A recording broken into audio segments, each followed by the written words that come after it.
Doctor గారు నమస్తే అండి. నమస్తే అండి.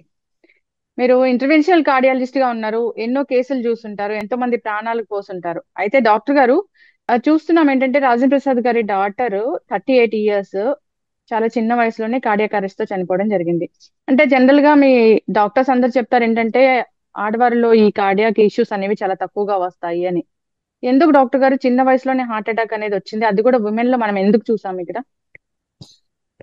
ముఖ్యంగా ఏంటంటే చిన్న వయసులో రావడం అనేదే తక్కువ.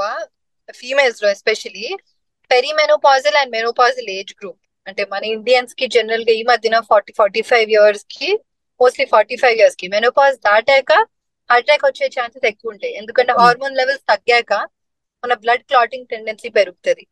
అది ఒకటి. రెండో విషయం ఏంటంటే ఫీమేల్ పేషెంట్స్ లో బిలో 40 ఇయర్స్ లో హార్ట్ అటాక్ వచ్చింది అంటే వేరే వేరే రిస్క్ ఫ్యాక్టర్స్ ఉంటుంటాయి. ఉమ్, ముఖ్యంగా diabetic patients even young 35 years కి కూడా వస్తాయి. Um, and especially obese females, very important risk factor ఏంటంటే ఒబేసిటీ, అంటే లావుగా ఉమ్, ఉండడం. ఇవన్నీ మాడిఫైబుల్ రిస్క్ ఫ్యాక్టర్స్, అంటే మన కంట్రోల్లో ఉన్నాయి, ఇవి మనం మార్చగలుగుతాం. Um. So over weight and obese and లావుగా ఉన్న పేషెంట్స్ కి ఏజ్ తో అంత సంబంధం ఉండదు. చిన్న వయసులో కూడా హార్ట్ అటాక్స్ రావచ్చు. డాక్టర్ గారు, కార్డియాక్ అరెస్ట్ అంటే హార్ట్ అటాక్ వచ్చిన తర్వాతే కార్డియాక్ అరెస్ట్ అవుతుంది కదండి? అవునండి, కార్డియాక్ అరెస్ట్ అంటే దానికి వేరే వేరే కారణాలు ఉంటాయి. అందులో హార్ట్ అటాక్ ఒక కారణం. Heart okay. అటాక్ అంటే రక్తనాళాల్లో బ్లాక్స్ రావడం, బ్లడ్ క్లాట్ అవ్వడం, కానీ అథెరోస్క్లెరోసిస్ అంటారు కదా, బ్లాక్ రావడం, దాన్ని ఉమ్, హార్ట్ అటాక్ అంటారు.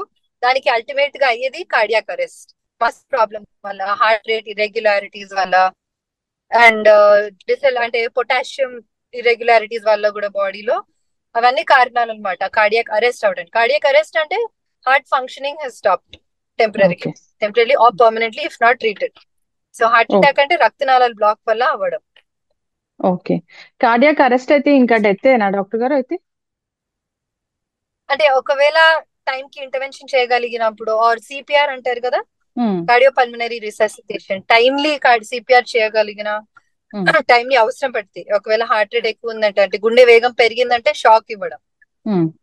అంటే వేరే కారణాలకి మనం టైం కి ఇంటర్వెన్షన్ చేయగలిగితే అప్పుడు కార్డియాక్ అరెస్ట్ నుంచి బయటపడచ్చు పేషెంట్. కానీ మళ్ళీ ఎస్. అటాక్ వచ్చే ఛాన్సెస్ కూడా ఉంటాయి. ఉమ్. ఎస్. అయితే డాక్టర్ గారు, హార్ట్ అటాక్ వచ్చే ముందు కొన్ని లక్షణాలు కనిపిస్తాయి అంటారు. అట్లాంటి లక్షణాలు అంటే ఏంటి? అసలు హార్ట్ అటాక్ ని ఎలా గుర్తించాలి మనం? అవును, ఇక్కడైతే గుర్తించలేకపోయామే అనుకోవచ్చా? మేబీ వాళ్ళు లేట్ గా వెళ్ళుండొచ్చు. ఇంకొకటి ఏంటంటే యంగర్ ఏజ్ లో వాళ్ళకి ఫస్ట్ డౌట్ రాదనమాట ఇది గుండె నొప్పి అని. గ్యాస్ట్రైటిస్ అనుకొని ఇగ్నోర్ చేస్తారు చాలా మంది. ఉమ్, ఎస్పెషల్ కోమార్బిడిటీస్, అంటే డయాబెటీస్ లేదు, హైపర్ టెన్షన్ లేదు, స్మోకింగ్ లేదు, అంటే వాళ్ళు లో థ్రెషోల్డ్ ఉంటుంది ఇలా కార్డియాక్ పెయిన్, గుండె నొప్పి అనుకోవడానికి. అవును. కానీ జెనెటిక్ కాజెస్ కూడా ఉంటాయి. 30% జెనెటిక్స్ కాంట్రిబ్యూట్ చేస్తుంది. ఉమ్, సో ఆ టిపికల్ పెయిన్ ఏదంటే గుండెలో బరువు, ఉమ్, బరువు అనే పదం చాలా ముఖ్యం అన్నమాట. That is um, typical cardiac pain. లేదా గుండెలో పిండేస్తున్నట్టు అనిపించడం, అవన్నీ ఉమ్, గుండె నొప్పివి. కానీ మంట, ఆర్ జస్ట్ అనీజీనెస్, చెమటలు పడడం, అవన్నీ కూడా indirect science of heart attack అన్నమాట. సో చాలా మందికి అదే, వాళ్ళకి రాత్రి లేస్తారు. వన్ ఇంపార్టెంట్ థింగ్ ఏంటంటే ఎర్లీ మార్నింగ్స్ లో అవుతాయి హార్ట్ అటాక్స్ ఎక్కువ, బిట్వీన్ 3 to 4 AM. ఉమ్, ఎందుకంటే అప్పుడు మన బాడీలో సింపథెటిక్ సిస్టమ్ ఒకటి ఉంటది, అది హైయెస్ట్ పీక్ లో ఉంటది యాక్టివిటీ. అప్పుడే హార్ట్ రేట్, బ్లడ్ ప్రెషర్ అన్ని ఎక్కువ ఉంటాయి, అప్పుడే అటాక్స్ వస్తాయి. సో ఆ టైంలో ఏదో అనీజీనెస్ గా, గ్యాస్ట్రిక్ డిస్కంఫర్ట్ అనుకొని లేచారు అనుకోండి, better to get consultation earlier. Yes. And ఖచ్చితంగా డాక్టర్. నడిచినప్పుడు చెమటలు ఎక్కువ రావడము, బరువు ఎక్కువ అనిపించడం, కూర్చోడానికి అంటే కూర్చున్నప్పుడు తగ్గడం అనేవి అన్ని కార్డియాక్ సిమ్టమ్స్ అన్నమాట, హార్ట్ అటాక్ సిమ్టమ్స్. ఎస్. అయితే డాక్టర్ గారు, హాస్పిటల్కి తీసుకెళ్ళినా కానీ చనిపోవడం అనేది మనం ఎప్పుడు చూస్తామండి ఈ హార్ట్ ఇష్యూస్ లో? అంటే చాలా మ్యాసివ్ అటాక్ వచ్చింది అనుకోండి, వాళ్ళు హాస్పిటల్ కి చేరినా, ఇంటర్వెన్షన్ చేసినా, అంటే ఒకవేళ స్టెంట్ టైం కి వేసినా, ఉమ్, చాలా పెద్ద హార్ట్ అటాక్ అయింది అనుకోండి, కండరం అప్పటికే డ్యామేజ్ అవుతుంది. ఉమ్, కార్డియాలజీలో ముఖ్యమైన ఇదే మోటో ఏంటంటే టైమ్ ఇస్ మసిల్. అంటే ఉమ్, మనం ఎంత డిలే చేస్తే అంత కండరం డ్యామేజ్ అవుతూ వెళ్తుంది. ఎందుకంటే రక్తం సరిగా అందకుండా మెల్లిమెల్లిగా కండరం డ్యామేజ్ అవుతూ ఉంటది. సో ఉమ్. మనం ఎంత కొంచెం లేట్ చేస్తే, మేము చూస్తుంటాం 24 hours తర్వాత కూడా వస్తారు, అంటే వాళ్ళకి తెలియక ఇది గుండె నొప్పి అవును. అని తెలియక ఉమ్, లేట్ గా వస్తారు. 12 hours, 24 hours తర్వాత అప్పటికి ఆల్రెడీ డ్యామేజ్ అవుతుంది. మేము స్టెంట్ వేసిన, సమ్ కొందరికి ఏమవుతుంది అంటే ఆ స్కార్ ఏదైతే ఉంటుందో కండరంలో, దానివల్ల హార్ట్ రేట్ పెరుగుతుంది. వీటీ అంటారు. వీటీ వచ్చిందంటే difficult to save them. Yes, ఖచ్చితంగా డాక్టర్ గారు. సో హార్ట్ ఇష్యూస్ రాకూడదు, హార్ట్ హెల్తీగా ఉండాలంటే సో మన సెప్టెంబర్ 29th చాలా జాగ్రత్తలే చెప్పారు డాక్టర్ గారు. ఒక 4 జాగ్రత్తలు అంటే ఏం చెప్తారు? అదండి ముఖ్యంగా మీ కంట్రోల్ ఉన్నవి అంటే ఒబిసిటీ తగ్గించాలి. మీకు తెలిసిన వాళ్ళు కూడా ఒబీస్ ఉన్నారు ఆర్ మీరు కూడా ఒబీస్ ఉన్నారు అంటే చాలా యాక్టివ్ గా దాన్ని కంట్రోల్ చేయడానికి వేరే వేరే రకాలు ఉన్నాయి. One is exercise, regular exercise 30 minutes per day 5 days a week. ఇంకొకటి ఏంటంటే డయట్ లో ఫ్రైడ్ ఫుడ్స్, వేపుడులు తగ్గించాలి, పచ్చళ్ళు అప్పుడాలు అన్ని కంట్రోల్ లో ఉండాలి, ఫ్రూట్స్ వెజిటబుల్స్ అండ్ నట్స్ ఎక్కువ తీసుకోవాలి. అండ్ మన బిఎంఐ అంటే body mass index normal age లో ఉండేటట్టు చూడాలి. That's between 18.5 to 24.9 in Indians. అదేంటంటే మన body weight divided by height in square. దానికి ఒక ఫార్ములా ఈజీలీ ఇంటర్నెట్ లో కూడా మన you can get the formula and enter your BMI. So అది ఎన్షూర్ చేయడం చాలా ముఖ్యము. ఇంకొకటి ఏంటంటే స్లీప్, అడిక్వేట్ స్లీప్. ఈ జనరేషన్ లో especially stress and lack of sleep are very important risk factors. Yes so get doctor. At least 6 to 8 hours of sound sleep and try to avoid getting very anxious and stress. ఒకవేళ work లో pressures ఉన్నాయి అనుకుంటే make sure you have time for your self. Anything మీకు stress relieve అయితే music అవ్వచ్చు, movie అవ్వచ్చు, walking అవ్వచ్చు, anything, but take out some time for stress relief. And very important smoking. మేము చాలా మంది నిన్న రాత్రి కూడా 39 సంవత్సరాల మేల్ పేషెంట్ వచ్చారు, హార్ట్ అటాక్ తో స్టెంట్ వేసాము, and is okay now. But smokers, they are mostly smokers. So and smoking అదే మళ్ళీ మోడిఫైబుల్ రిస్క్ ఫ్యాక్టర్స్, మన కంట్రోల్లో ఉన్నాయి ఇవి. ఎన్ని సిగరెట్స్ తాగొచ్చు అని అడుగుతారు, సిగరెట్ రెగ్యులర్ తాగడం. జీరో.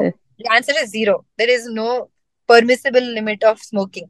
అండ్ 2 ఏళ్ళ తర్వాత అంటే స్మోకింగ్ మానేసిన 2 ఏళ్ళ తర్వాత రిస్క్ ఎంత తగ్గుతుంది అంటే ఎప్పుడు సిగరెట్ ముట్టుకునే వాళ్ళకంతా same risk comes down so much.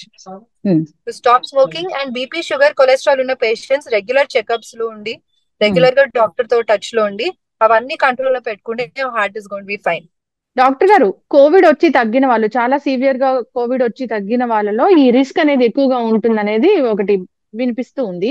దీనిలో నిజం ఎంత? మరి అలాంటి వాళ్ళు ఎలాంటి చెకప్స్ అనేవి చేయించుకోవాలి, ఎన్నాళ్ళకి ఒకసారి చేయించుకోవాలి? అదే కోవిడ్ వచ్చాక అప్ టు 1 to 2 years వరకు మేము చూసాము బ్లడ్ క్లాటింగ్ టెండెన్సీ ఎక్కువ ఉందని. సో వీలో అదే same thing, same applies to them also. ECG 2A treadmill test is very important test అనమాట. అంటే ట్రెడ్మిల్ మీద నడిచినప్పుడు హార్ట్ రేట్, బ్లడ్ ప్రెషర్ పెరుగుతాయి. సో ఆ టైంలో ఏమైనా ఈసీజీలో మార్పు వస్తుందా, బ్లడ్ ప్రెషర్ సిమ్టమ్స్ లో ఏమైనా మార్పు వస్తుందా అనేది తెలుసుకోవచ్చు.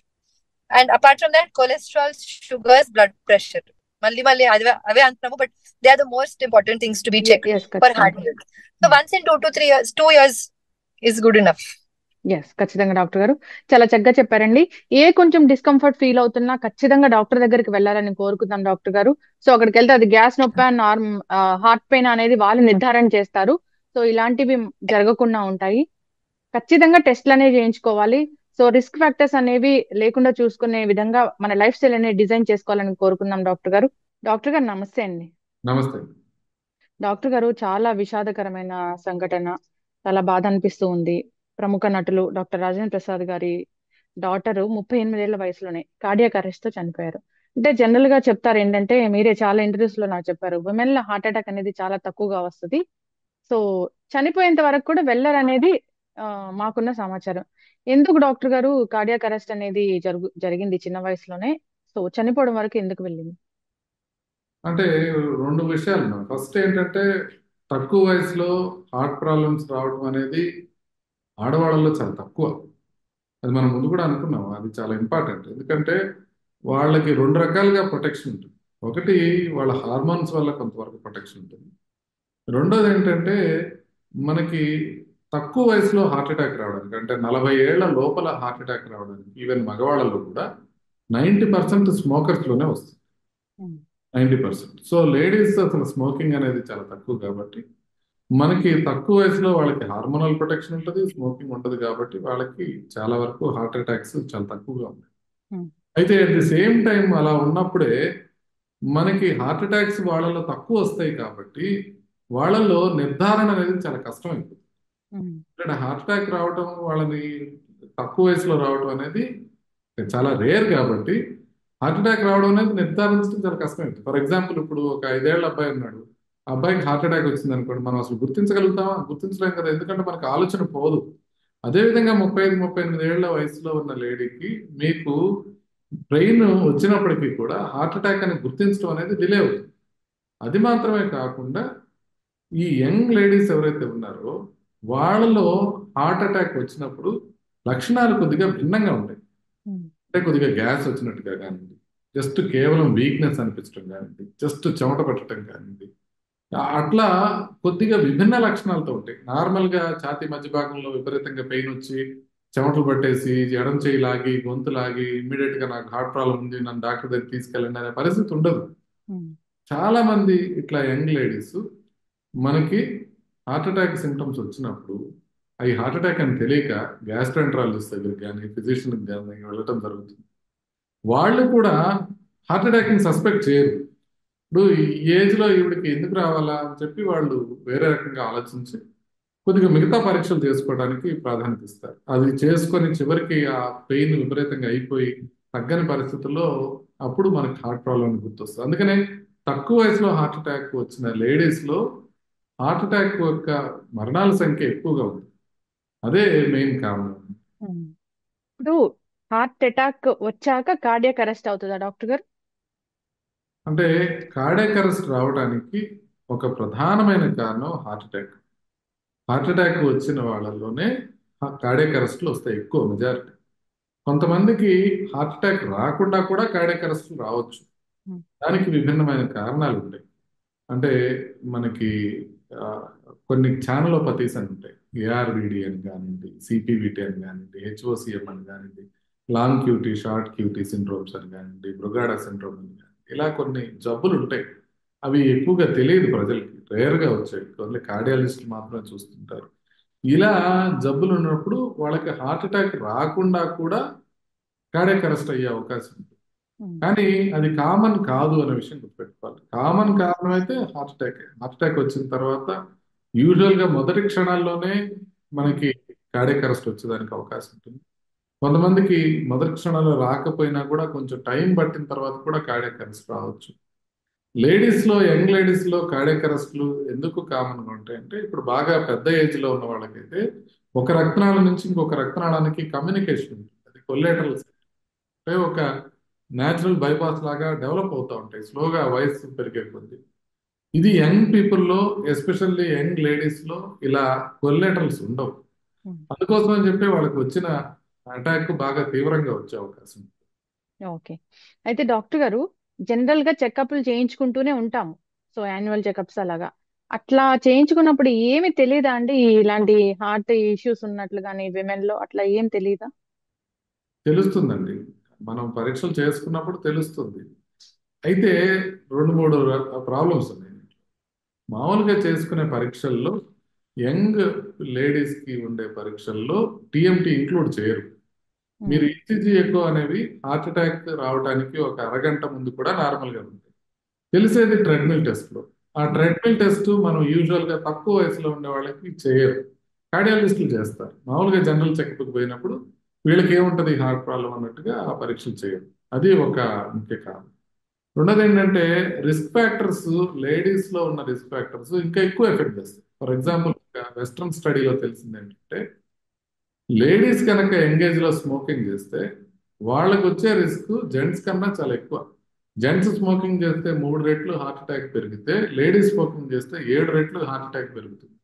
ఉమ్, సో అందుకోసమని ఆ రిస్క్ ఫ్యాక్టర్స్ కూడా లేడీస్ లో ఎక్కువ ఉంటాయి. అట్లానే మనం టెస్ట్ చేసుకున్నాం అనుకోండి, అసలు టెస్ట్ చేసుకునేదే తక్కువ యంగ్ లేడీస్. టెస్ట్ ఉమ్, చేసుకున్నప్పుడు వాళ్ళకి వచ్చిన రిజల్ట్స్ కూడా కొంత డిఫరెంట్ గా ఉంటాయి, చేసే పరీక్షలు కూడా కొంత డిఫరెంట్.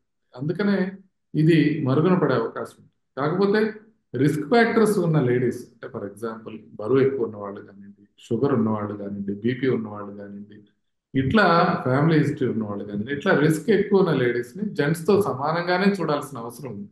ఉమ్. వాళ్ళకి ఇది వచ్చే అవకాశం తక్కువ అని చూడకుండా ప్రాబ్లం ఉన్నప్పుడు, నొప్పి వస్తున్నప్పుడు పూర్తిగా పరీక్ష చేయాల్సిన అవసరం ఉంది. ఎస్. బ్లడ్ లో కొలెస్ట్రాల్ అంటారు కదా డాక్టర్ గారు, అది ఎట్లా ఉంటే ఈ స్ట్రోక్ అనేది వస్తుంది అసలు? అంటే కొలెస్ట్రాల్ ఎక్కువగా ఉన్న వాళ్ళకి హార్ట్ అటాక్లు రావడానికి ఛాన్సెస్ ఎక్కువ ఉంటాయి. కానీ చాలా మందికి హార్ట్ అటాక్లు వచ్చిన వాళ్ళకి మీరు పరీక్ష చేస్తే కొలెస్ట్రాల్ నార్మల్ గానే ఉంటుంది. అంటే కొలెస్ట్రాల్ కూడా మన బీపీ లాగా, షుగర్ లాగా ఒక రిస్క్ ఫ్యాక్టర్ మాత్రమే. ఉమ్, ఇప్పుడు బీపీ ఉన్న వాళ్ళందరికీ హార్ట్ అటాక్ రాదు కదా, అట్లాగే కొలెస్ట్రాల్ ఎక్కువ ఉన్న వాళ్ళందరికీ రాదు. అదే బీపీ నార్మల్ ఉన్న వాళ్ళందరికీ హార్ట్ అటాక్ రాకుండా ఉండదు కదా. అదేవిధంగా కొలెస్ట్రాల్ నార్మల్ గా ఉన్న వాళ్ళందరికీ హార్ట్ అటాక్ రాకుండా ఉండదు, నార్మల్ గా ఉన్నప్పుడు కూడా రావచ్చు. అదేవిధంగా మీరు హార్ట్ అటాక్ వచ్చిన వాళ్ళని పరీక్ష చేస్తే అందరికీ బీపీ ఎక్కువ ఉండదు కదా. అదేవిధంగా హార్ట్ అటాక్ వచ్చిన వాళ్ళందరినీ పరీక్ష చేస్తే కొంతమంది కొలెస్ట్రాల్ తక్కువ ఉండొచ్చు, కొంతమందికి ఎక్కువ. కానీ ఓవరాల్ గా ఒక 1000 మంది కొలెస్ట్రాల్ ఎక్కువ ఉన్న వాళ్ళని, ఒక 1000 మంది కొలెస్ట్రాల్ తక్కువ ఉన్న వాళ్ళని మీరు కనుక ఫాలో అప్ చేసినట్లయితే కొలెస్ట్రాల్ ఎక్కువగా ఉన్న వాళ్ళలో హార్ట్ ప్రాబ్లమ్స్ రావడానికి ఎక్కువగా అవకాశం ఉంది. అయితే డాక్టర్ గారు ఎన్నో కేసెస్ చూసుంటారు, ఎంతో ఎక్స్పీరియన్స్ మీది. అయితే చాలా చిన్న వయసులో మహిళలు వస్తున్నారు అంటే ప్రధానంగా మీరు చూసిన కారణం ఏంటి? అంటే తక్కువ, మనకి చాలా తక్కువ మందికి వస్తుంటుంది ఇట్లా హార్ట్ అటాక్ చిన్న వయసులో. నేను కొంతమందిని చూశాను, ఇదే కాదు. పొద్దున ఎవరో ఇంటర్వ్యూ చేస్తూ అడుగుతున్నారు కోవిడ్ తర్వాతనే వస్తున్నాయి అని. కాదు, ముందు కూడా వచ్చేవి, యంగ్ లేడీస్ లో వచ్చేవి, కానీ తక్కువ, బాగా తక్కువ. కానీ వాళ్ళలో కారణాలు ఎట్లా ఉంటాయంటే 2-3 డిఫరెంట్ కారణాలు ఉంటాయి. వాళ్ళలో హోమోసిస్టిన్ అనేది బాగా ఎక్కువగా ఉండటం, లైపోప్రోటీన్ లిటిలే అనేది బాగా ఎక్కువగా ఉండటం, దాంతో పాటుగా వాళ్ళలో హార్ట్ అటాక్ రావడానికి కారణం కూడా కొంచెం డిఫరెంట్ గా ఉంటుంది. నార్మల్ గా జెంట్స్ లో ప్లాక్ రప్చర్ అనేది ఉంటే వాళ్ళలో ప్లాక్ ఇరోజన్ అనేది ఒకటి ఉంటుంది. ఆ ప్లాక్ ఇరోజన్ వలన వీళ్ళకి అంటే రక్తనాళం లోపల కొంత ఇరోజన్స్ వచ్చి దానివల్ల హార్ట్ అటాక్లు రావడం. స్పాంటేనియస్ కరోనరీ ఆర్టరీ డైసెక్షన్ అంటారు. అంటే రక్తనాళం గోడ చీలిపోవడం అనేది జరుగుతుంది. రక్తనాళం అనే గోడ కంప్లీట్ గా రక్తనాళం మూసుకుపోకుండా ఆ రక్తనాళం గోడ చీలిపోవడం అనేది జరుగుతుంది. అలా జరిగినప్పుడు వీళ్ళకి హార్ట్ అటాక్లు వస్తుంటాయి. అది చాలా రేర్ అయినప్పటికీ కూడా కొద్దిగా ఇంకా ఎక్కువ జాగ్రత్తగా చూడాలి, ఎందుకంటే వస్తే కనుక ప్రమాదం ఎక్కువగా. ఎస్. అయితే డాక్టర్ గారు ఒక చిన్న లక్షణము ఖచ్చితంగా డాక్టర్ వద్దకు వెళ్ళాలి, ఇది ఏదో హార్ట్ అటాక్ వచ్చేలా ఉంది ఉమెన్ లో అంటే ఒక చిన్న లక్షణం ఏదైనా ఉంటుందా అండి గుర్తించడానికి? ఎప్పుడైనా సరే అది గ్యాస్ కావచ్చు, లేకపోతే ఛాతి నొప్పి కావచ్చు, గొంతు నొప్పి కావచ్చు, నడిస్తే ఎక్కువ అవుతుంది అని అంటే ఇమీడియట్ గా గుండె జబ్బు డాక్టర్ని సంప్రదించాలి. నేను ఇందాక విన్నాను రాజేంద్ర ప్రసాద్ గారి సెక్రటరీ చెప్తూ, ఆవిడ 4 అడుగులు కూడా వేయలేకపోతున్నాను అని చెప్పారు అని చెప్తున్నారు. అంటే గాయత్రి గారు ఆ అడ్మిషన్ కావడానికి ముందు నేను భరించలేకపోతున్నాను నా గ్యాస్ట్రిక్ ప్రాబ్లమ్ని, నేను 4 అడుగులు కూడా వేయలేకపోతున్నాను అని చెప్పారు. ఎప్పుడైతే మీరు నడక 2 అడుగులు వేసినప్పుడు మీకు డిస్కంఫర్ట్ పెరుగుతుంది అని అంటే అది ఖచ్చితంగా గుండె కిందని భావించాలి. అది ఎవరైనా సరే, అది లేడీస్ కావచ్చు, జెంట్స్ కావచ్చు, ఎవరైనా సరే, ఉదర భాగంలో కానివ్వండి, ఛాతి భాగంలో కానివ్వండి, గొంతులో కానివ్వండి, లేకపోతే చేతుల్లో కానివ్వండి, నడిచినప్పుడు కనుక డిస్కంఫర్ట్ పెరుగుతుంటే అది హార్ట్ ప్రాబ్లం కింద భావించాలి. ఎస్. అయితే డాక్టర్ గారు మరి హార్ట్ అటాక్లు భయపెడుతూ ఉన్నాయి, కోవిడ్ తర్వాత కోవిడ్ వ్యాక్సిన్ వల్ల కూడా వస్తున్నాయని చెప్తున్నారు. మీలాంటి డాక్టర్స్ అయితే కోవిడ్ తర్వాత వస్తుంది అంటే అది అసలు కొట్టి పారేస్తూ ఉంటారు, ఎప్పుడో కోవిడ్ వచ్చింది వెళ్ళిపోయిందని. నిజంగానే కోవిడ్ తర్వాత రావంటారా? కోవిడ్ వల్ల, కోవిడ్ వ్యాక్సిన్ వల్ల ఈ హార్ట్ ఇష్యూస్ అనేవి లేవంటారా? అంటే కొట్టి పారేయటానికి వీల్లేదు, వీటిని కొట్టి పారేయడం. కాకపోతే ఇప్పుడున్న మనకున్న సైంటిఫిక్ ఇన్ఫర్మేషన్ ప్రకారం ఇది కోవిడ్ వల్ల కానీ లేదా వ్యాక్సిన్ వల్ల కానివ్వండి అయ్యే అవకాశం చాలా చాలా తక్కువ, 99% వాటి వల్ల కావు అనేది చెప్పచ్చు. అట్లని కొట్టి పారేయడానికి వీల్లేదు, ఎందుకంటే మనం అవును అనేది చెప్పడానికి ఎలా ఆధారాలు లేవని మనం ఆరోపిస్తున్నామో అదేవిధంగా కాదు అని చెప్పడానికి ఖచ్చితంగా ప్రూవ్ చేయడానికి చాలా కష్టం ఉంది. కాబట్టి మనకున్న లిమిటెడ్ నాలెడ్జ్ లో ఇప్పుడు ఉన్న పరిస్థితుల్లో అయితే ఈ హార్ట్ అటాక్ కోవిడ్ వల్ల అయితే కాదు అని అనిపిస్తుంది, అదేవిధంగా వ్యాక్సిన్ వల్ల కూడా కాదు అనిపిస్తుంది. ఓకే. మరి హార్ట్ అటాక్ అసలు రాకూడదు, హార్ట్ హెల్తీగా ఉండాలంటే జాగ్రత్తలు ఏం చెప్తారు డాక్టర్ గారు? అలాగే టెస్టులు కూడా అంటే ఏం చెప్తారు? మనం అందరం కూడా చేయించుకోవాల్సింది ఏంటంటే బీపీ, షుగర్, కొలెస్ట్రాల్ అనేది ప్రతి ఒక్కళ్ళు చెక్ చేయించుకోవాలి. అదేవిధంగా హెల్తీ లైఫ్ స్టైల్ తీసుకోవడానికి మనకి అందరికీ తెలుసు ఏం చేయాలి అని. అంటే వెయిట్ కంట్రోల్లో చేసుకోవడంతో పాటుగా బీపీ, షుగర్, కొలెస్ట్రాల్ కంట్రోల్ పెట్టుకోవటం, సరైన ఆహారం తీసుకోవటం, రెగ్యులర్గా వ్యాయామం చేసుకుంటూ ఉండటం, మానసిక ప్రశాంతత అలవర్చుకోవటం, ఇవన్నీ అందరూ చేయాల్సిన అవసరం ఉంది. కాకపోతే తెలిసిన విషయాల్ని మనం పాటించడంలో కొంత లోపం వల్లనే మనకి హార్ట్ అటాక్లు వస్తున్నాయి. హార్ట్ అటాక్లు వచ్చే అవకాశాన్ని 90% వరకు మనం తగ్గించుకోగలం అనేది మనకు తెలుసు. కానీ ఆ దిశగా మనం చాలా కష్టపడితే కానీ మనం చేయలేము. ఇప్పుడు 2023లో మొత్తం అమెరికాలో బరువు ఎక్కువగా ఉండే వాళ్ళ శాతం మొట్టమొదటిసారిగా తగ్గింది. ఇప్పుడు దాకా 1980ల నుంచి పెరుగుతానే ఉంది ఒబేసిటీ యుఎస్లో. ఇప్పుడు మొట్టమొదటిసారిగా 2023లో తగ్గింది. అదేవిధంగా మనం కూడా ఒబేసిటీని తగ్గించుకుంటా ప్లస్ మనకున్న రిస్క్ ఫ్యాక్టర్స్ని మనం కంట్రోల్ పెట్టుకోగలిగితే హార్ట్ అటాక్లు వచ్చే అవకాశాన్ని గణనీయంగా మనం తగ్గించవచ్చు. ఎస్. డాక్టర్ గారు, ఫేస్బుక్ లో నేను మీ వీడియో చూసాను. సో ఏదో సంథింగ్ ఒక మెడిసిన్ వచ్చింది ఒబిసిటీని తగ్గించడానికి, అది యుఎస్ లో బాగా పనిచేస్తుందని. అదేంటి డాక్టర్ గారు, ఒక చిన్న ఇన్ఫర్మేషన్. అది GLP-1 అనలాగ్స్ అని సెమాగ్లూటైడ్ అని ఉంటుంది. దాన్ని వెయిట్ లాస్ కోసం వాడతారు. ఆ, దాని వినియోగం బాగా అమెరికాలో ఎక్కువగా ఉంది. అందుకోసమనే బరువు బహుశా తగ్గిందేమో అమెరికాలో అనేది ఒక హైపోథసిస్ మాత్రమే. ఆ, ఇప్పుడిప్పుడే ఇండియాలో కూడా అది వాడటం మొదలు పెట్టారు. కానీ బరువు న్యాచురల్ గా తగ్గగలిగితే ఇంకా బెటర్గా ఉంటుంది. డాక్టర్ గారు నమస్తే అండి. నమస్తే అండి. డాక్టర్ ప్రణీత్ గారు. సో ఇంటర్వెన్షనల్ కార్డియాలజిస్ట్ గా ఉన్నారు కేర్ బంజారాలో. Yes madam. సో డాక్టర్ గారు, ఎన్నో ఏళ్ళ ఎక్స్పీరియన్స్ మీది, ఎన్నో కేసులు చూసుంటారు. అయితే జనరల్ అవునండి. గా నేను డాక్టర్ని ఇంటర్వ్యూ చేసినప్పుడు కూడా చెప్తారు ఏంటంటే, విమెన్ లో ఎక్కువగా ఉండదు కార్డియాక్ ఇష్యూస్ అనేవి, సో మెన్ లోనే ఎక్కువగా ఉంటాయని. అయితే మన ప్రముఖ టాలీవుడ్ నటులు డాక్టర్ రాజేంద్ర ప్రసాద్ గారి కూతురు 38 ఏళ్లకే కార్డియాక్ అరెస్ట్ తోని మృతి చెందడం జరిగింది. అంటే ఉమెన్ లో కార్డియాక్ ఇష్యూస్ అనేవి ఎందుకు వస్తాయి ఇంత చిన్న వయసులో? సో రావడమే అది కార్డియాక్ అరెస్ట్ అంట, చనిపోవడం కూడా జరిగింది. ఏంటి డాక్టర్ గారు ఇది? అది మీరన్న మాట వాస్తవం అండి. ఇది ఒక బాధాకరమైన సిచ్యువేషనే. చిన్న వయసులో ఆయన కూతురు చనిపోవడం అనేది బాధాకరమైన విషయమే. మీరు అన్నట్టు మగవాళ్ళతో మనం పోల్చి చూసుకుంటే ఆడవాళ్ళలో హార్ట్ అటాక్స్ రావడం అనేది సాధారణంగా తక్కువగానే చూస్తుంటాం. తక్కువగా చూస్తున్నంత మాత్రాన ఆడవాళ్ళలో హార్ట్ అటాక్ రాదు అని చెప్పడానికి లేదు. సో ఆడవాళ్ళలో కూడా హార్ట్ అటాక్ వచ్చే అవకాశం ఉంటుంది. చిన్న వయసులో సాధారణంగా రాకూడదు. చిన్న వయసులో హార్ట్ అటాక్స్ వస్తున్నాయంటే ప్రత్యేకించి వేరే ఏదైనా ఆ వ్యక్తిలో రిస్క్ ఫ్యాక్టర్స్ ఉండే అవకాశం ఉంది. నార్మల్ గా ఏజ్ తో పాటు ఉండే రిస్క్ ఉంటుంది. అలాగే కామన్ గా చూసే రిస్క్ ఫ్యాక్టర్స్ ఏవైతే చెప్తామో, బ్లడ్ ప్రెషర్ కానీ, డయాబెటీస్ కానీ, కొలెస్ట్రాల్, దీని ద్వారా ఒక వ్యక్తికి హార్ట్ అటాక్ వచ్చే అవకాశం ఉంది. ఆడవాళ్ళలో హార్ట్ అటాక్స్ రావడము, వాటిని గుర్తించడము, అలాగే దాంతో అయ్యే ప్రాబ్లమ్స్ కొంచెం మగవాళ్ళతో పోల్చుకుంటే కొంచెం డిఫరెంట్ గా ఉంటాయి. ముఖ్యంగా ఫస్ట్ థింగ్ మనం చూస్తే ఆడవాళ్ళలో హార్ట్ అటాక్స్ అనేవి మిస్ అయ్యే అవకాశాలు ఫస్ట్ గా మనం చూస్తుంటాం. ఏదైతే సాధారణంగా చెప్పే సిమ్టమ్స్ ఏవైతే ఉన్నాయో, చెస్ట్ పెయిన్ కానీ, బ్రీదింగ్ డిఫికల్టీ కానీ, చెమటలు పట్టడం కానీ, ఈ సిమ్టమ్స్ అనేవి ఆడవాళ్ళలో కొంచెం క్లాసికల్ గా ఉండకపోవచ్చు. వీళ్ళలో కొంచెం వేగ్ సిమ్టమ్స్ ఉంటాయి. ఏదో అలసిపోవడం కానివ్వచ్చు, లేదా ఏదో లాగుతుందని కానివ్వచ్చు, అండ్ అదర్ ఇష్యూస్ కూడా ఉండడం వల్ల ముందు ప్రాబ్లమ్ ని ఐడెంటిఫై చేయడంలో కొంచెం డిలే అయ్యే అవకాశం ఉంది. ఏటిపికల్ ప్రెజెంటేషన్స్ అంటాము, వీటి ద్వారా డయాగ్నోస్ చేసే ప్రాబ్లం ఒకటి ఉండొచ్చు.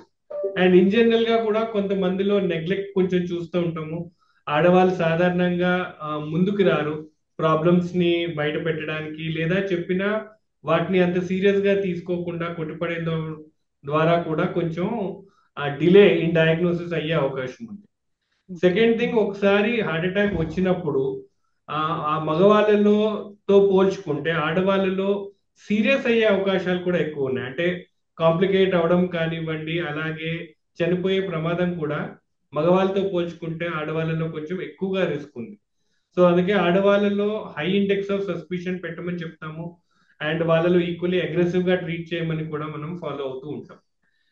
మీరు అడిగిన క్వశ్చన్ లో ఇప్పుడు ఆడవాళ్ళలో హార్ట్ అటాక్ ఎందుకు వచ్చింది, వాళ్ళకి సాధారణంగా రాకూడదు కదా, బట్ అయినా కానీ హార్ట్ అటాక్ వస్తుంది అంటే వాళ్ళలో కొన్ని అడిషనల్ రిస్క్ ఫ్యాక్టర్స్ ఉండొచ్చు, దానివల్ల హార్ట్ అటాక్ ఇంక్రీజ్ అయ్యే అవకాశం ఉంది.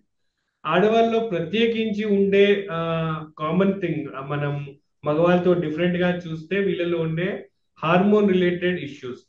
సో నార్మల్ గా ఈ ఎస్ట్రోజన్, ప్రొజెస్ట్రోన్ అనే హార్మోన్స్ ఏవైతే ఆడవాళ్ళలో ఉంటాయో, ఇవి మెన్స్ట్రల్ సైకిల్స్ ని రెగ్యులర్ గా ఉండడానికి, చైల్డ్ బర్త్ లో అలాగే హెల్ప్ చేయడానికి అవుతుంది. ఈ హార్మోన్ బ్యాలెన్స్ అనేది చాలా డెలికేట్ గా ఉంటుంది. ఈ బ్యాలెన్స్ కొంచెం ఏదైనా గడబడైతే ఈక్వల్లీ హార్ట్ అటాక్ కానీ, బీపీ కానీ వచ్చే ప్రమాదం పెరుగుతుంది. సో ఏదైతే విమెన్ కి ఈ హార్మోన్ బ్యాలెన్స్ ప్రాబ్లం ఉంటుందో, లైక్ కామన్ గా చూసే problem polycystic ovarian disease, PCOD అంటారు, లేదా ఇంకేదైనా ఓవరీ రిలేటెడ్ ప్రాబ్లం ఉన్న, మెన్స్ట్రల్ ఇర్రెగ్యులారిటీస్ ఉన్నప్పుడు వీళ్ళలో ఈ హార్మోన్ ఇంబ్యాలెన్స్ రావడం బట్టి వీళ్ళకి ఇలాగే హార్ట్ అటాక్, స్ట్రోక్ వచ్చే రిస్క్ పెరుగుతుంది. అలాగే ఒబేసిటీ, వెయిట్ గెయిన్ ఎక్కువ అయినప్పుడు కూడా ఈ హార్మోన్ ఇంబ్యాలెన్స్ యాడ్ అయ్యి దాంతో కూడా ఈ హార్ట్ అటాక్, స్ట్రోక్ వచ్చే ప్రమాదం పెరుగుతుంది. And finally pregnancy related problem ఉన్నప్పుడు, ఏదైతే విమెన్ ప్రెగ్నెంట్ అయినప్పుడు ప్రెగ్నెన్సీ పీరియడ్ లో వాళ్ళకి బీపీ డయాగ్నోజ్ అయినా, ప్రీ ఎక్లాంప్సియా లేదా ప్రెగ్నెన్సీ ఇండ్యూస్ హైపర్ టెన్షన్ అంటాము, అలాగే ప్రెగ్నెన్సీతో పాటు అసోసియేట్ అయ్యే డయాబెటీస్, జెస్టేషన్ డయాబెటీస్ మిలిటస్ అంటాం. ఇలాంటి సందర్భం ఉన్న వాళ్ళు కూడా తర్వాత ప్రెగ్నెన్సీ పీరియడ్ దాటిన తర్వాత కూడా వీళ్ళకి హార్ట్ అటాక్ లేదా స్ట్రోక్ వచ్చే రిస్క్ ఎక్కువ అవుతుంది. సో ఈ వేరియస్ రిస్క్ ఫ్యాక్టర్స్ యాడ్ అయినప్పుడు ఆడవాళ్ళలో కూడా సాధారణంగా చూడని రిస్క్ మనకు పెరుగుతుంది. అండ్ తద్వారా వచ్చే ప్రాబ్లమ్స్ మనం చూస్తున్నాం. అంటే డెలివరీ తర్వాత కూడా ఈ ఇష్యూస్ అనేవి వచ్చే అవకాశం ఉంటుందా డాక్టర్ గారు? ఏ వ్యక్తికి అయితే ప్రెగ్నెన్సీ పీరియడ్ లో బీపీ వచ్చినప్పుడు తర్వాత వాళ్ళకి మళ్ళా బీపీ వచ్చే రిస్క్ అనేది ఉంటుంది. సో ప్రెగ్నెన్సీ దాటిన తర్వాత కూడా వాళ్ళు బీపీని మానిటర్ చేసుకోవాల్సిన అవసరం ఉంటుంది. అన్ఫార్చునేట్లీ అది చెక్ చేయనప్పుడు బీపీ అలాగే ఉండి అది కంటిన్యూస్ గా దాని ప్రభావం కనిపించి ఇలా హార్ట్ అటాక్ కానీ స్ట్రోక్ లాగా అది బయటకు వచ్చే అవకాశం ఉంది. సో ఏదైతే ప్రెగ్నెంట్ గా ఉన్నప్పుడు బీపీ లేదా షుగర్ డయాగ్నోజ్ అయినప్పుడు వాళ్ళు తర్వాత కూడా ప్రెగ్నెన్సీ పీరియడ్ దాటిన తర్వాత కూడా అప్పుడప్పుడు మానిటర్ చేసుకోవడం అనేది ఇంపార్టెంట్. అండ్ ఒకవేళ వాళ్ళకి ఆ బీపీ కానీ షుగర్ కానీ తెలిస్తే వాటిని కంట్రోల్ చేయడం ద్వారా ఇలాంటి కెటాస్ట్రోఫీ అవ్వకుండా మనం ప్రివెంట్ చేసే అవకాశం ఉంటుంది. ఎస్. అయితే డాక్టర్ గారు ఇక్కడ చూస్తే 38 ఇయర్స్ ఏనండి, చాలా చిన్న వయసు, అదే బాధాకరంగా ఉంది. అవునండి, అవునండి. ఎస్. సో సో అదే 38 ఇయర్స్ కి కోమార్బిడిటీస్ ఉండే అవకాశం ఉంటుందా డాక్టర్ గారు? జనరల్ గా చూస్తూ ఉంటారు, మీ దగ్గరికి ఎంతో మంది పేషెంట్స్ వస్తూ ఉంటారు కదా. అవునండి. సో కొర్నరీ ఆర్టరీ డిసీజ్ అన్నప్పుడు ఈ హార్ట్ అటాక్ ఏదైతే వస్తుందో గుండెకి అందించిన రక్తనాళాల్లో ఉండే ప్రాబ్లం, వీటిని మనం కొర్నరీ ఆర్టరీ డిసీజ్ అంటాం. ఈ కొర్నరీ ఆర్టరీ డిసీజ్ లో కూడా కామన్ గా చూసే ప్రాబ్లం కొలెస్ట్రాల్ అనేది డిపాజిట్ అయ్యి బ్లాకేజెస్ వచ్చి దాని ద్వారా వచ్చే హార్ట్ అటాక్. ఇది సాధారణంగా ఏజ్ తో పాటు చూస్తాము. ఆడవాళ్ళల్లో ఆర్ పర్టికులర్లీ యంగర్ పాపులేషన్ లో వేరే రకంగా కూడా రక్త సరఫరాలో ప్రాబ్లం ఉండే అవకాశం ఉంది. వీటిల్లో కొన్ని పారామీటర్స్ చూస్తే ఒకటి వాసోస్పాస్టిక్ యాంజైనా అంటాం. అంటే బ్లడ్ వెజల్స్ గట్టి పడిపోయినాయి ఆర్ కాంట్రాక్ట్ అయిపోయినాయి. కాంట్రాక్ట్ అయిపోవడం వల్ల కూడా బ్లడ్ సర్క్యులేషన్ కాసేపు అవ్వలేదు అండ్ దాని ద్వారా హార్ట్ అటాక్ వచ్చింది. రెండోది కార్నరీ ఆర్టరీ డైసెక్షన్ అంటాము. బ్లడ్ వెజల్స్ లోనే చీలిపోవడం వల్ల కూడా బ్లడ్ సర్క్యులేషన్ సరిగ్గా అవ్వలేదు, దాని ద్వారా కూడా కొంచెం ఇబ్బంది ఉండే ఉంటుంది. అలాగే మైక్రోవాస్కులర్ యాంజైనా అంటాము. పెద్ద బ్లడ్ వెజల్స్ కాకుండా చిన్న చిన్న బ్లడ్ వెజల్స్ లో కూడా ప్రాబ్లం రావడం ద్వారా కూడా దాని ద్వారా కూడా హార్ట్ అటాక్స్ లాగా వచ్చే అవకాశం ఉంది. సో ఒక వ్యక్తికి కొర్నరీ ఆర్టరీ డిసీజ్ రావడంలో మేజర్ గా చూసేది మనము కొలెస్ట్రాల్ రిలేటెడ్ ఇష్యూ అయినప్పటికీ ఈ చిన్న వాళ్ళల్లో అదర్ రీజన్స్ ద్వారా కూడా హార్ట్ అటాక్ వచ్చి అవుట్కమ్ ఆర్ దాంతో ఉండే నష్టపరిహారం ఏదైతే ఉందో అదంతే ఇబ్బంది పెడుతుంది. లైక్ దాంతో ప్రాణాపాయ ప్రమాదం కావచ్చు, అలాగే హార్ట్ ఫెయిల్యూర్ కానీ వేరే ప్రాబ్లం కూడా ఉండే అవకాశం ఉంది. హార్ట్ అటాక్ వచ్చిన తర్వాత కార్డియాక్ అరెస్ట్ అవుతుందా, లేదంటే డైరెక్ట్ కార్డియాక్ అరెస్ట్ అవుతుందా అండి? సాధారణంగా హార్ట్ కి ఏదో రూపంలో దెబ్బ తగిలినప్పుడు కార్డియాక్ అరెస్ట్ అవుతుంది. ఆ కార్డియాక్ అరెస్ట్ రావడానికి దెబ్బ ఏదైతే తగిలిందో దానికి most common reason heart attack. Heart attack కాకుండా కూడా గుండెకి దెబ్బ తగిలి దాని ద్వారా కూడా హార్ట్ అటాక్ అవ్వచ్చు. But 90% of the time most common reason ఒక వ్యక్తి కార్డియాక్ అరెస్ట్ అవ్వడానికి heart attack reason. Yes. Doctor గారు, ఇప్పుడు మీరు చాలా రకాల లక్షణాలు చెప్తూ ఉంటారు. ప్రీ సింటమ్స్ ఇలా ఉంటాయి, ఆయాసం వస్తూ ఉంటుంది, చెమటలు పోస్తూ ఉంటాయి, గుండెల మీద బరువు పెట్టేసినట్లు ఉంటుంది అని అసలు ఎన్నో ఎపిసోడ్స్ లో చెప్పున్నారు మీరు. డాక్టర్ గారు, ఏ ఒక్క లక్షణం కూడా కనపడలేదా అంటారా ఈ ఈ కార్డియాక్ అరెస్ట్ అయినప్పుడు? ఏ ఒక్క లక్షణం కూడా కనపడలేదా? లక్షణాలు ఉంటాయి. ఆ లక్షణాలని మనం ఎంత ఎఫెక్టివ్ గా ఐడెంటిఫై చేసాము అండ్ ఈక్వల్లీ వాటిని మనము పరిగణంలోకి తీసుకున్నాం అనే దాన్ని బట్టి ఉంటుంది. ఇందాక చెప్పినట్టు క్లాసికల్ గా ఒకవేళ చెస్ట్ పెయిన్ కానీ బ్రీదింగ్ డిఫికల్టీ, చెమటలు పట్టడము, లాగడము లాంటి సిమ్టమ్స్ ఉంటే అందరూ అలర్ట్ అవుతూ ఉంటారు. బట్ కొన్నిసార్లు ఈ సిమ్టమ్స్ అలాగే రావాలని గ్యారంటీ లేదు. కొన్నిసార్లు వేగ్గానే ఉండొచ్చు, నాకేదో ఒంట్లో బాగాలేదు, లేదా కొంచెం వామిటింగ్ సెన్సేషన్ లా ఉంది, లేదా కొంచెం అనీజీగా ఉంది, తినాలనిపించట్లేదు, ఇలాంటి వేగ్ సిమ్టమ్స్ లా కూడా ఒక్కోసారి రావచ్చు. అసిడిటీ రిలేటెడ్ ప్రాబ్లం 30% మంది ఏదైతే క్లాసికల్ గా అసిడిటీ, గ్యాస్ ట్రబుల్ అనుకుంటారో అది యాక్చువల్లీ అసిడిటీ కాదు, అది హార్ట్ అటాక్ కూడా అయ్యే అవకాశం ఉంది. సో ఆ ఓకే. వ్యక్తికి ఇలాంటి సిమ్టమ్స్ వచ్చినప్పుడు అది ఎసిడిటీ అనుకుని గ్యాస్ టాబ్లెట్ తీసుకోవడమో లేదా ఇంకేదైనా ఉపాయం ట్రై చేసి దాంతో నెగ్లెక్ట్ అయ్యే అవకాశం ఉంది. వెరీ రేర్లీ ఏమీ సిమ్టమ్స్ లేకుండా సడన్ గా హార్ట్ అటాక్ వచ్చే అవకాశం ఉంది. But majority more than 90% of the time ఏదో ఒక సిమ్టమ్స్ వస్తాయి. వాటిని మనం ఎంతవరకు ఐడెంటిఫై చేయగలిగాము అనే దాన్ని బట్టి ఉంటుంది. కొన్నిసార్లు ఇవి వేగ్గా రావడం ద్వారా మిస్ అయ్యే అవకాశం ద్వారా అన్నెసరీ డిలే ఇన్ ట్రీట్మెంట్స్ కూడా అయ్యే అవకాశం. ఎస్. కొంచెం డిస్కంఫర్ట్ గా అనిపించినా కానీ హాస్పిటల్కి వెళ్ళడం అయితే మంచిది. కరెక్ట్. సో ఎప్పుడైతే డౌట్ ఉందో మన బాడీ మనకి బాగాలేదు అని చెప్పినప్పుడు డౌట్ వచ్చినప్పుడు ఆల్వేస్ ఒకసారి డాక్టర్ని సంప్రదించి అండ్ బేసిక్ థింగ్ అట్లీస్ట్ ఒక ఈసీజీ తీయించుకున్నప్పుడు ఏంటంటే అట్లీస్ట్ 80-90% ఆఫ్ ద టైం ఇలాంటి మేజర్ ప్రాబ్లమ్స్ మనం రూల్ అవుట్ చేసుకోవచ్చు. ఎస్. అండ్ ఆ 10% of the time further test మనకు అవసరం ఉంటుంది. సో ఒకసారి డౌట్ ఉన్నప్పుడు బాడీ మనకి ఆ సంకేతాలు అందించినప్పుడు వాటిని రెస్పెక్ట్ చేసి ఒకసారి డాక్టర్ని సంప్రదించి అది నిజంగానే సీరియస్ దాన్ని లైట్ తీసుకోవచ్చా లేకపోతే ఇంకేదైనా దాన్ని ఇంపార్టెంట్ గా మనం చూడాలా అనేది ఒకసారి చేయించుకోవడం మంచిదండి. ఎస్ డాక్టర్ గారు, అందరూ అనుకునే విషయం ఏంటంటే ఈ కోవిడ్ వ్యాక్సిన్ తర్వాత, కరోనా తర్వాత ఇలాంటి డెత్స్ అనేవి ఎక్కువగా జరుగుతూ ఉన్నాయి, హార్ట్ అటాక్స్ అనేవి, కార్డియాక్ అరెస్ట్లు అనేవి ఎక్కువగా ఉంటున్నాయి అని అంటున్నారు. దీనిలో వాస్తవం ఎంత? సో ఆ క్వశ్చన్ కి answer both yes and no కిందే చెప్పాలి. ఎస్ ఎందుకు అంటే కోవిడ్ వచ్చిన వాళ్ళల్లో ఈ లాంగ్ కోవిడ్ సిండ్రోమ్ అనేది చూస్తున్నాం. కోవిడ్ మనం చూసాము, అది ఒక ఇన్ఫెక్షన్ వచ్చి బాడీలో ఉన్న ఇమ్యూన్ సిస్టమ్ ని అది దెబ్బతీస్తుంది. సో ఆ ఇన్ఫ్లమేషన్ అనేది బాడీలో ఉండడం ద్వారా బ్లడ్ కొంచెం చిక్కబడి బ్లడ్ క్లాట్ అయ్యేది మనం చూస్తూ ఉన్నాం. కోవిడ్ నుంచి రికవర్ అయిపోయినప్పటికీను చాలా మందిలో ఆ ఇన్ఫ్లమేషన్ అలాగే ఉండిపోయి అది లాంగ్ కోవిడ్ సిండ్రోమ్ గా మారింది. సో ఆ ఇన్ఫ్లమేషన్ అలాగే ఉన్నప్పుడు వాళ్ళ బ్లడ్ ఇంకా చిక్కగానే ఉండి ఈ బ్లడ్ క్లాట్స్ ఫామ్ అయ్యి ఆ క్లాట్స్ ఫామ్ అవడం ద్వారా హార్ట్ అటాక్ వచ్చే మాట వాస్తవం.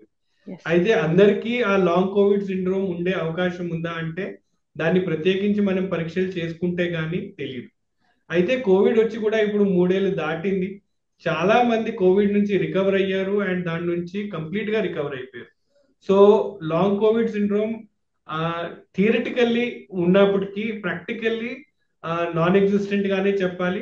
ఎక్సెప్షనల్ కేసెస్ లో కొందరిలో ఇన్ఫ్లమేషన్ ఇంకా కంటిన్యూ అవుతూ ఉంటే ఆ కంటిన్యూ అవడం ద్వారా ఈ హార్ట్ అటాక్స్ కానీ స్ట్రోక్స్ కానీ వచ్చే ప్రమాదం వాళ్ళలో ఉండే అవకాశం ఉంది.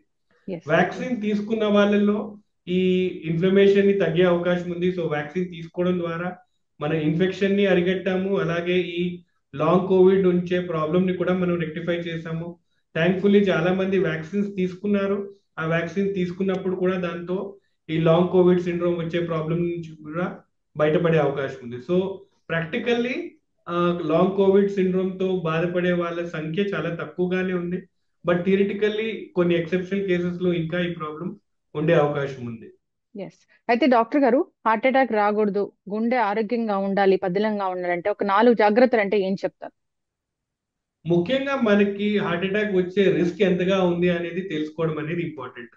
ఆ రిస్క్ ఫ్యాక్టర్స్ ని మనం కనిపెట్టడం అలాగే దాన్ని నియంత్రణలో పెట్టడం అనేది ముఖ్యం. So BP, sugar, cholesterol, family history, obesity ఇలాంటి రిస్క్ ఫ్యాక్టర్స్ ఏమైనా ఉన్నాయా లేదా అనేవి మనం కనిపెట్టాలి. అండ్ అవి ఉంటే వాటిని అదుపులో ఉంచడం ఫస్ట్ ఇంపార్టెంట్ థింగ్. ఆడవాళ్ళలో ముఖ్యంగా అదర్ రిస్క్ ఫ్యాక్టర్స్ ని మనం చూస్తాం. లైక్ ఈ ప్రెగ్నెన్సీ రిలేటెడ్ హైపర్ టెన్షన్, ప్రెగ్నెన్సీతో ఉండే డయాబెటీస్, అలాగే పాలిసిస్టిక్ ఓవేరియన్ డిజీజ్ అలాంటి ప్రాబ్లమ్స్ ఏమైనా ఉంటే వాళ్ళలో కూడా ఈ రిస్క్ అనేది పెరిగే అవకాశం ఉంటుంది. క్రానిక్ ఇన్ఫ్లమేటరీ కండిషన్స్ లైక్ ఎవరికైతే ఆర్థరైటిస్ ప్రాబ్లం ఉంటుందో, రొమటాయిడ్ ఆర్థరైటిస్, ఎస్ఎల్ఈ లేదా ఏమైనా జాయింట్ పెయిన్స్ ఇలాంటి వాళ్ళలో కూడా రిస్క్ అనేది పెరుగుతుంటుంది. Psoriasis, HIV infection, hepatitis B ఇలా క్రానిక్ ఇన్ఫెక్షన్స్ ఉన్న వాళ్ళలో కూడా ఇన్ఫ్లమేషన్ ద్వారా ఈ హార్ట్ అటాక్ వచ్చే రిస్క్ ఉంటుంది. సో రిస్క్ ఫ్యాక్టర్స్ ని ఐడెంటిఫై చేయాల్సిన అవసరం అండ్ వాటిని నియంత్రణలో పెట్టాల్సింది ఫస్ట్ ఇంపార్టెంట్. సెకండ్ థింగ్, మందులు వాడాలి. మందులు క్రమంగా వాడటము అండ్ అవి కరెక్ట్ గా పనిచేస్తా లేదా చెక్ చేసుకోవాల్సిన అవసరం ఉంది. డాక్టర్ని సంప్రదించి చేయాల్సిన టెస్ట్ చేసుకుని వాటిని ఆప్టిమం లెవెల్లో మనం కంట్రోల్ చేసామా లేదా అనేది రెండో ఇంపార్టెంట్ థింగ్. మూడోది డైట్. డైట్ అనేది మోడరేట్ క్వాంటిటీస్ లో మనం తీసుకోవాలి. హెల్దీ ఫుడ్ వీటిలో క్వాంటిటీ కన్నా క్వాలిటీ మీద మనము ఇంపార్టెంట్ దృష్టి పెట్టాలి. సో అన్ని ఆహారాలు ఇంపార్టెంటే, వాటిని మనం లిమిటెడ్ క్వాంటిటీస్ లో తీసుకుని మోడరేట్ క్వాంటిటీస్ లో తీసుకోవడం ద్వారా దాంతో ఉండే బెనిఫిట్ ని మనం తీసుకుంటూ డిసడ్వాంటేజెస్ రాకుండా మనం వాటిని కాపాడచ్చు. And finally physical activity, exercise అనేది ఒక్కొక్కల ఏజ్ గ్రూప్ లో ఒక్కొక్కల కెపాసిటీ బట్టి ఉంటుంది. But any form of physical activity, exercise చేయడం ద్వారా మన బాడీని మనం హెల్దీగా ఉంచుకుంటూ వేరియస్ ప్రాబ్లమ్స్, హార్ట్ అటాక్సే కాదు అలాగే వేరే హెల్త్ ఇష్యూస్ ని కూడా మనం కంట్రోల్లో పెట్టే అవకాశం ఉంది. సో ఈ జాగ్రత్తలు తీసుకోవడం ద్వారా మనం హెల్దీగా ఉంటూ ఈ అన్ఫార్చునేట్ ఈవెంట్స్ రాకుండా మనం వీలైనంతగా ప్రివెంట్ చేసే అవకాశం ఉంటుంది. ఓకే, ఇప్పుడు చిన్న వయసులోనే హార్ట్ అటాక్ అనేది వస్తూ ఉంది కాబట్టి, సో ఎన్ని నెలలకు ఒకసారి డాక్టర్ని సంప్రదించి ఎలాంటి టెస్టులు చేయించుకుంటే మంచిదంటారు? సాధారణంగా 40 years దాటిన తర్వాత ఒక్కోసారి యాన్యువల్ హెల్త్ చెకప్ చేయించుకుంటే మంచిది. 40 years లోపల ఒక వ్యక్తికి ఏదైనా అడిషనల్ రిస్క్ ఫ్యాక్టర్స్ ఉంటాయి, లైక్ ఫ్యామిలీలో ఎవరికైనా చిన్న వయసులోనే హార్ట్ అటాక్ రావడము లేదా సడన్ గా చనిపోవడము అలాంటివి ఉంటే వాళ్ళు అర్లీ ఏజ్ లోనే రావడము, అలాగే అదర్ రిస్క్ ఫ్యాక్టర్స్ ఉంటాయి, బీపీ, షుగర్, కొలెస్ట్రాల్ లాంటివి ఉంటే వాళ్ళు కూడా అర్లీ ఏజ్ లో రావడం. సాధారణంగా ఏమీ రిస్క్ ఫ్యాక్టర్స్ లేకపోతే వన్స్ ఎవ్రీ 5 years సరిపోతుంది. వర్సెస్ రిస్క్ ఫ్యాక్టర్స్ ఉంటే సంవత్సరానికి ఒకసారి చొప్పున డాక్టర్ని సంప్రదించి టెస్టులు చేయించుకుని వాటిని అదుపులో ఉంచాల్సిన అవసరం ఉంటుంది. And diet and physical activity అది నిరంతరం కంటిన్యూ చేస్తూనే ఉండాలి, అది దాంట్లో బార్గెన్స్ లేవండి. ఖచ్చితంగా డాక్టర్ గారు చాలా చక్కగా చెప్పారండి. అందరూ కూడా జాగ్రత్తలు తీసుకోవాలని కోరుకుందాము. ఇదైతే చాలా బాధాకరమైన సంఘటన. సో మొన్ననే 29th వరల్డ్ హార్ట్ డే జరుపుకున్నాము. చాలా డాక్టర్స్ చాలా మంచి మెసేజ్లే అందించారు. అందరూ ఫాలో అవ్వాలని కోరుకుందామండి. ధన్యవాదాలు డాక్టర్ గారు. Thank you.